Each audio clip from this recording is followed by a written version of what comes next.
even successful and wealthy traders can go through periods where they're not trading as well. Maybe they have something on the outside of trading that's affecting their performance. Our guest today is Tony Hansen to talk about what those things are and maybe how we can work with those. So Tony, I know everybody goes through periods where they're not trading as well, where they're struggling. Yeah. How do you get through something like that? I think one of the things to start with is to be able to identify from the beginning that something is off and something is going to be affecting your ability to concentrate on the markets and your ability to focus. And one of the disadvantages of trading is that you are the job. You are the boss. If you're not performing, you're not making money. And it puts a lot of stress on a person in addition to what else could be going on in their life. So if you're trying to trade and then you have something such as the death of a family member or something else, even like a big move to another city can really affect your ability to concentrate in the market.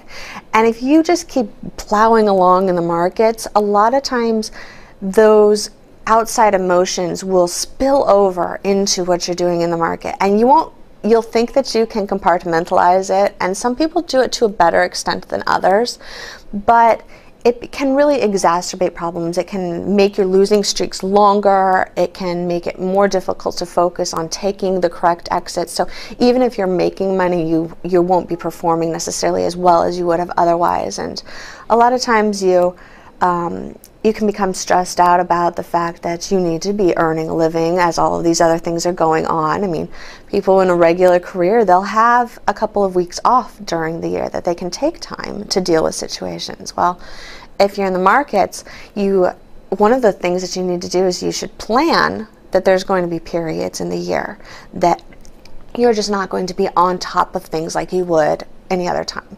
And you don't want to just make it like, well, this is vacation time. You want to plan ahead for unexpected life events and to be able to make it through that.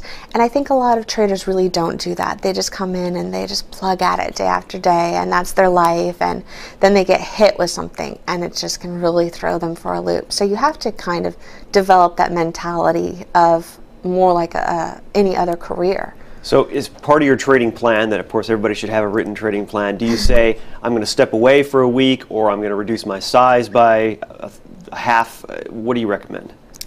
Well, it really can depend on what's going on. I mean, if you have like the death of like an immediate family member, it could take you a couple months to really deal with that, especially if you find that you need to go and help care for that person. And being the trader, if you're the one that's at home and you have the flexible schedule, a lot of times you're the one that's expected to take care of that sort of thing. When you're working in an office, people don't have those expectations of you. So when you're an individual trader and you're just trading from a home office, that's one of the things that you do have to deal with. Your life is interrupted a lot more than somebody in business. And you can plan to it to some extent. You can put aside like, this is money for my living expenses for so many months. And that's something everybody should do anyway.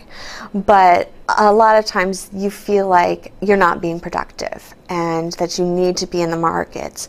And you need to accept the fact that you don't have to be in the markets all the time. And really what I do is I end up stepping back. So instead of following the markets every day, all day, I'll say like, okay, I'm just going to come in and just trade the morning. And then I'll deal with everything else the rest of the day. And that can help keep you on focus.